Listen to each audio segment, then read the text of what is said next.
Reka tubasuhuze tubifurize ibihe byiza tubifurize igitondo cyuje umugisha kuri mwebwe mutega amatwi ndetse mugakurikirana amakuru n'ibiganiro tugenda tubagezaho. Nanone inshuti z'akadasohoka mwebwe mukurikirana ndetse mugatega amatwi amakuru n'ibiganiro byacu, reka tubasuhuze kandi tubatere yambo, tubabwire ngo tubahaye ikaze rero mu ngingo z'ibigezweho. Ni mu burasirazuba bwa Kongo, ni muri Kivu y'Amajyepfo, niho ibintu bikomeje kugenda bihindukirira. Ni igisirikare cya 23 cyangwa se izi nyeshyamba za 23 zikomeje kugenda zihura n'uruva gusenya, nyuma yuko Repubulika ya Demokarasi ya Kongo ikomeje kuritsira ndetse ikagaragaza yuko itazigera idohoka kugeza ku munota wa nyuma birukanye izi nyeshyamba za M23. Amakuru aravuga yuko rero President Antoine Felix Tshisekedi Tshilombo yamaze kugenda yongera atungura isi yose nyuma yo kujya mu gihugu cya Angola kuganira na mugenzi we João Lourenço, akaba yaragiye kumubwira yuko yamufasha muri iki kibazo cyo guhashya izi nyeshyamba, by'umwihariko harimo kuba yamuha ibikoresho n'abasirikare. Nyamuneka amakuru twamaze kugenda tumenya nuko perezida w'iki gihugu cya Repubulika ya Demokarasi ya Kongo kera kabaye yaba agiye kuzana abasirikare baturutse mu gihugu cya Isiraheli, nyuma yuko kandi muraza kugenda mumenya amakuru menshi agiye atandukanye. Murabizi neza yuko Minisitiri wa Perezida w'igihugu cya Israel aherutse kugira uruzindiko i Kinshasa mu mezi nk'abiri ashize. Byinshi mu byo bumvikanya harimo no kuba agomba kumuhereza abasirikare bagomba guhashya izi nyeshyamba za 23. Turaza kugenda tureba ibyari byo, tuze gukubitira turebe ngo situation iri mu mujyi wa Uvira yo ihagaze ite nyuma yuko nyeshyamba za 23 zikuwe muri mujyi wa Uvira ndetse ugakomeza kugenda ukontororwa n'igisirikare cy'u Burundi. Sibyo kandi mudukundire tuze kugaruka mu bice bya Makobora, yaba Makobora ya mbere na Makobora ya kabiri, tuze kugenda tureba ngo bihagaze bite. Ese ni 23 iri gukontorora Makobora cyangwa se Makobora iri mu maboko y'igisirikare cya leta ndetse na coalition irimo ingabo z'u Burundi na Wazalendo? Ibyo byose nibyo muri bugende mumenya muri aya makuru. Muri teritwari ya Masisi naho ibintu byamaze kugenda bihindura isura nyuma yuko nyamuneka indege mu bwoko bwa Sukhoi 25 irashe mu birindiro by'inyeshyamba za 23 ndetse bikavugwa yuko abo 23 yamaze kugenda isa naho ishegeshwa cyane. FARDC yahinduye umuvuno wo gukomeza kugenda abarasa mu birindiro bya 23 by'umwihariko mu bice bibwira yuko baba barafashe. Ibi rero bigatuma izi nyeshyamba zibura ayo zicira nayo zimira, ndetse ubu biravugwa yuko nyamuneka igisirikare cya 23 gikomeje kugenda kigamburuzwa mu buryo budasanzwe. Turaza kugenda tureba ibyari byo mu bice bya Kivu y'Amajyepfo, turebe uburyo ingabo z'u Burundi zongeye gushinga ibirindiro bikomeye cyane ndetse ziteguye gukora ibishoboka byose ngo zihashye inyeshyamba za 23 ndetse zihangane na twirwaneho. Ibyo byose nibyo turi buze kugenda tubarambura tubabwire ngo bihagaze bite. Mu mujyi wa Goma ku munsi w'ejo baje kugira byinshi batangaza, birimo n'ibyo ngo AFC M23 yabimaze kugeraho nyuma y'umwaka bafashe uriya mujyi wa Goma. Muraza kugenda mumenya ibyo ari byo hamwe n'andi makuru agiye atandukanye. Inshuti bavandimwe mudukundire tuze kugenda twigarukira mu zindi ngingo zitandukanye. Turakubitira ko Wazalendo baje kugenda bagaba igitero cyane kuri izi nyeshyamba za 23. Iki gitero kikaba cyamaze kugenda kibera muri teritwari ya Mwenga ndetse kikaba cyasize 23 itakaje abasirikare benshi n'ibikoresho bya gisirikare. Amakuru akomeza kugenda aturukaho ibingibi byose byabereye avuga ko Wazalendo bakoresheje uburyo buhanitse cyane bwo gutegura igitero, bituma abarwanyi ba 23 bafatwa batunguwe mu buryo budasanzwe. Bamwe bahatwikiwe mu buryo bukomeye cyane, abandi barahunga, ndetse biravugwa yuko iri tsinda rikomeye cyane ryateje ihungabana rikomeye cyane muri 23 ndetse rikanerekana yuko bakomeje kugenda bacekira ibice bitandukanye ndetse nako bagenda baca intege umwanzi nk'uko bo bakomeza kugenda babigaragaza. Abaturage bo muri Mwenga rero baravuga ko nyuma y'iki gitero amahoro yatangiye kugenda ngagaruka buhoro buhoro, nubwo hakomeje gufatwa ingamba zikomeye cyane z'umutekano, by'umwihariko bigizwemo n'ingabo za leta ya Kongo kubera yuko arizo zirimo ziragenda zikontorora iriya centre ya Mwenga. Muri Sud Kivu nanone imirwano yongeye kubura, aho FARDC na FDNB boherejwe by'umwihariko bongeye gukora operation zihuriweho ndetse bagaba igitero gikomeye cyane ku nyeshyamba. Ubu ni ingorane na kaga itakara ry'abasirikare bahoze muri FARDC. Mu by'ukuri biravugwa yuko byamaze kugenda bihinduka. Ni 23 ikomeje kugenda igira ibihombo bikomeye cyane ku mirongo y'imbere ku rugamba nyuma yuko FARDC na FDNB bahinduye umuvuno wo kugaba ibitero byabo babigaba ku birindiro by'inyeshyamba za M23.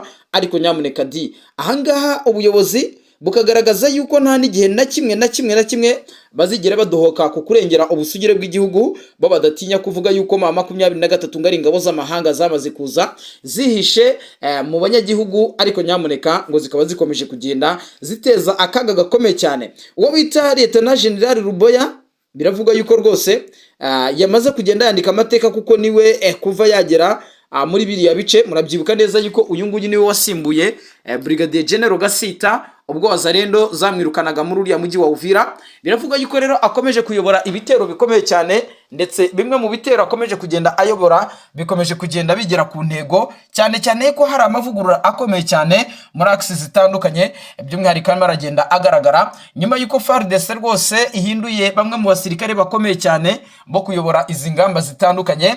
Biragaragara yuko hari icyizere, ndetse harimo haragenda hagaragara yuko hari intambwe zikomeye cyane uruhande rwa coalition rurimo ruragenda rutera, ndetse biranavugwa yuko ukurikije muri axis zitandukanye uburyo inyeshyamba za M23 zirimo ziragenda zigamburuzwa, biragaragara yuko FARDC ikomereje kuri iyi ritime ishobora kugenda yigarurira n'ibice bitandukanye, by'umwihariko birimo ibyo bagiye bamburwa n'inyeshyamba za M23. Ariko nanone bikagaragaza yuko ubundi bufatanye bw'inyeshyamba, ubundi bufatanye bw'igisirikare cy'u Burundi ndetse na avantage ikomeye cyane Perezida Evariste Ndayishimiye aheruka guhereza abasirikare biwe n'agashimwe ku mwaka mukuru. Ahangaha rwose ni ibigaragaza yuko uruhande rwa coalition rukomeje kugenda rugaininga power, cyangwa se rwakira ingufu zishobora kuza kugenda zigira byinshi zikora ku mirongo y'imbere ku rugamba. M23 rero biravuga yuko bakomeje kugenda bahura n'ibibazo bikomeye cyane, ibura ry'ibikoresho bimwe bya gisirikare ndetse n'umubare w'abasirikare bakeya, kubera yuko mu minsi yashize mwabonye yuko hamaze iminsi hari kugabwa ibitero bikomeye cyane byifashishijwemo indege ya Sukhoi 25 ariyo ikomeje kugenda imishagira ibisasu mu birindiro by'inyeshyamba za M23, ariko bigasiga bamwe mu basirikare b'uyu mutwe bagiye bagwa ku mirongo y'imbere ku rugamba. Icyuho rero biravuga ko cyamaze kugenda kigaragara muri axis zitandukanye zirimo ziraberamo imirwano, cyane cyane ko FARDC nayo yize umuvuno ukomeye cyane wo kugenda wifashisha izi ndege zidasanzwe ziri kugenda zigaba ibitero mu birindiro by'izi nyeshyamba za M23. Aha rero bikagaragaza yuko intambara iri mu burasirazuba bwa Kongo ari intambara itari buze kugenda yoroha, by'umwihariko ni intambara iri kugenda igirwaho cyangwa se igira ingaruka zikomeye cyane, bisa naho hari imirwano isa naho igiye kubukura. Ariko nanone turaza kubabwira imirwano ikomeye cyane nanone yifashishijwemo drone CH4 nyuma yo gukora amabara muri teritwari ya Masisi. Biravugwa yuko hari indege ikomeye cyane yabe irimo irazenguruka hejuru y'ikibuga cy'indege cya Goma, ndetse benshi barimo baribaza niba koko yaba atari indege y'ubutasi yaba irimo irashakisha amakuru. Bivugwa yuko rero mu minsi iri imbere hashobora kuza kongera kwaduka imirwano ikomeye cyane.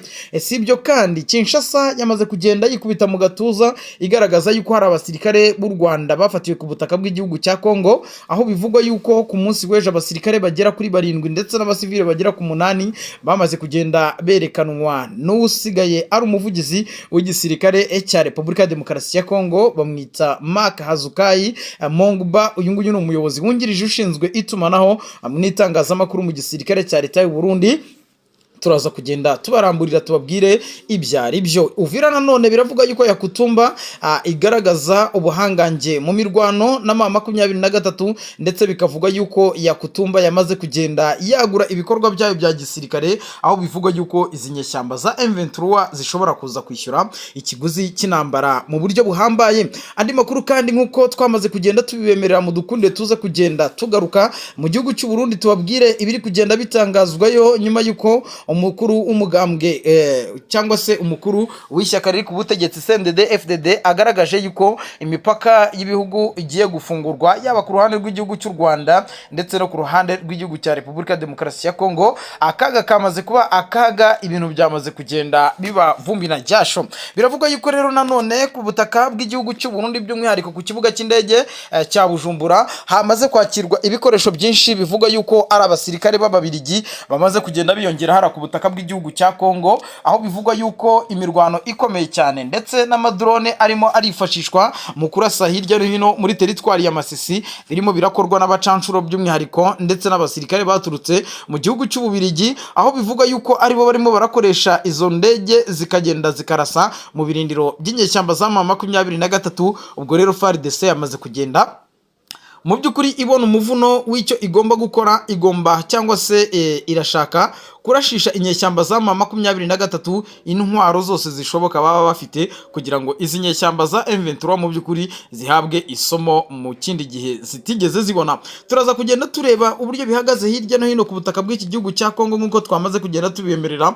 Tuza gukubitira i Bukavu ndetse no muri Warungu, aho abaturage bakomeje kugenda birara mu mihanda, baravugira mu matamatama yuko ubutegetsi bwa M23 batabwumva, kubera yuko hari amahano menshi akomeza kugenda akorwa by'umwihariko mu bice inyeshyamba za M23 zagiye zigarurira. Ibi rero byatumye abaturage mu minsi mikuru birara mu mihanda bagaragaza yuko badakeneye ubuyobozi bwa M23, ngo bakeneye ubuyobozi bwite bwa leta n'ubundi nk'uko bwari busanzwe buyobora biriya bice. Ariko nanone nyamuneka di M23 ifite ibyaje kugenda itangaza ndetse n'abitangariza aba baturage. Turaza gukubitira muri Makobora turebe generali wa Wazalendo uwo bita Mayere, aho yamaganye ibinyoma biyobya abaturage ko M23 ariyo yaba ifite Makobora ya mbere cyangwa se Makobora ya kabiri, ndetse no mu nkengero z'agace ka Ruhanga. Turaza kugenda tubabwira uburyo bihagaze. General Mayeri agarutse ndetse adaca ku ruhande, agaragaza yuko mu by'ukuri ibice bitandukanye bya Makobora byose bigifitwe n'igisirikare cya leta ya Kongo, ndetse M23 ikaba yaramaze kugenda ikubitwa inshuro mu buryo budasanzwe. Ubwo rero bidatinze katurebe imirwano ikomeye cyane irimo iragenda yumvikana Masisi, by'umwihariko mu gace ka Katoyi, aho ibintu byongeye gukara ndetse no gukarata. Biravuga yuko FARDC yongeye kugaba ibitero bikomeye cyane mu bice bya Katoyi hifashishijwe indege ya Sukhoi 25, ndetse aho bivugwa yuko benshi mu basivile bakomeje kugenda bahasiga ubuzima. Biravugwa yuko kandi inyeshyamba za M23 zikomerejwe cyane n'ibitero bikomeye cyane bya FARDC birimo biragenda abyibanda mu birindiro bya M23 muri teritwari ya Masisi. Ibi bibaye nyuma yuko President Antoine Felix Tshisekedi Chilombo agaragaje yuko ibiganiro bya Katari ndetse mu gihe bitazagira agaciro, ubutegetsi ndetse na leta ya Kongo ifite uburenganzira bwo kwirwanaho, ndetse na Perezida Neva nk'umwe mu bafatanyabikorwa ba Perezida Tshisekedi wamaze kumwemerera yuko ibishoboka byose azabimufasha bagakomeza iyi ntambara. Nawe yamaze kugenda agaragaza ukuri kwaho biri kugera naho biri kumuteranya n'umugaba mukuru w'ingabo, aho ategeka Reveriye, aho ategeka mu by'ukuri Prime niyo ngabo yuko yajya ku butaka, yakongera kongeza ingabo ku butaka bw'igihugu cya Kongo. Prime we ntabyemere. Ibi rero bigatuma Perezida Neva asa naho mu by'ukuri atabyumva neza. Bivuze yuko rero benshi mwari muzi neza yuko iyi ntambara iri mu burasirazuba bwa Kongo ngo yaba igiye gusoza. Nagira ngo mbamare amatsiko n'impungenge yuko iyi ntambara ikirwanwa kandi mu by'ukuri idateze kuba yarekera kurwanwa, kubera yuko aba barwanyi ba M23 mu by'ukuri biragaragara yuko bafite akazi gakomeye cyane, nyuma yuko leta ya Kinshasa ikomeje kwigwizaho ibikoresho byinshi bitandukanye.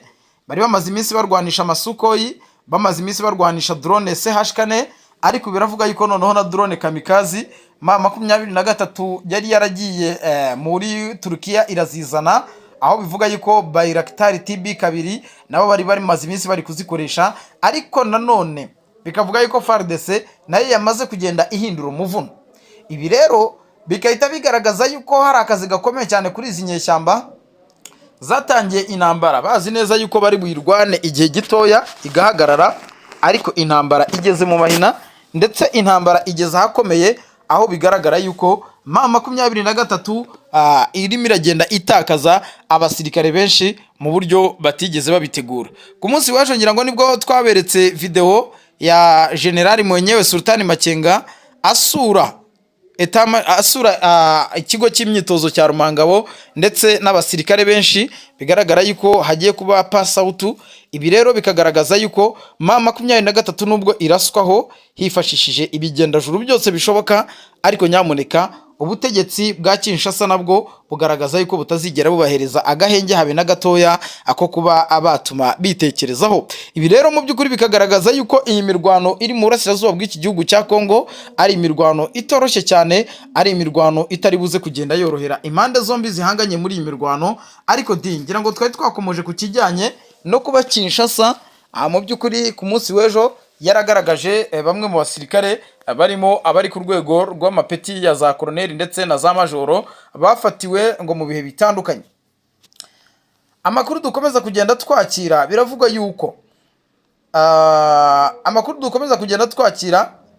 biravuga yuko rwose mu kugerageza gutambuka ndetse no kwagura ibirindiro byabo abasirikare 10 ba M23 ngo bafatiwe mu gace ka Buhimba muri Warikare ndetse muri teritwari ya Warikare ni muri Kivu y'Amajyaruguru. Bivuga yuko rero umunsi ku munsi FARDC ngo yaba ikomeje kugenda ifata abasirikare benshi ba M23. Ibi bikaba kaga gakomeye cyane kuri uru ruhande rwa M23 rushobora kuza guhura n'ibintu bitaboroheye cyane. Uyu munsi rero biravuga yuko muri teritwari ya Masisi humvikanye iturika rikomeye cyane rishingiye ku mirwano ikomeje kubera muri teritwari ya Masisi, ndetse aho ingabo za M23 ndetse n'igisirikare cya leta ya Kongo FARDC bakomeje guhangana no kwesurana mu buryo bukomeye cyane. Ibyo biturika biravuga yuko byibasiye abaturage basanzwe mu by'ukuri bakora ibikorwa byabo birimo ubushabitsi busanzwe. Ariko nyamuneka ku ruhande rwa M23 ndetse no ku ruhande rw'igisirikare cya leta ya Kongo bo bakomeje kugenda bitana ba mwana, bamwe bavuga bati nimwe mwateye irisanganya, abandi bavuga bati nimwe mwariteye. Ibi rero bikahita bituma mu by'ukuri ibikomeje kugenda bibera kuri ubu butaka bw'iki gihugu cya Kongo mu by'ukuri bigenda biba agaterera nzamba nk'akanyina wa nzamba. Ibuvira rero biravuga ko Yakutumba igaragaza ubuhangange mu mirwano na M23 ndetse aho bivuga yuko abanzi bari kugenda bafatwa amatekwa umunota ku munota, umunsi ku munsi.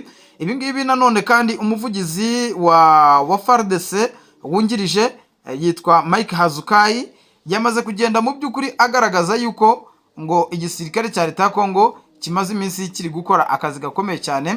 Ni ingabo za FARDC zerekanye abasirikare 7 b'u Rwanda ndetse n'abasivile 8 baturutse mu bihugu bingangana cyangwa se bihana imbibi n'igihugu cya Repubulika Demokarasi ya Kongo. Aba bagiye bafatirwa mu mirwano na AFC yahanganyemo n'ingabo za leta mu bihe bitandukanye, ndetse kandi berekanye ko ku mugaragaro abasirikare bagera kuri 7 b'u Rwanda ndetse n'abasivile bagera ku 8 baturutse mu bihugu byo mu karere bihana imbibi ndetse n'igihugu cya Repubulika Demokarasi ya Kongo. Ni ku munsi w'ejo kuwa gatandatu tariki ya 3 Mutarama Kinshasa.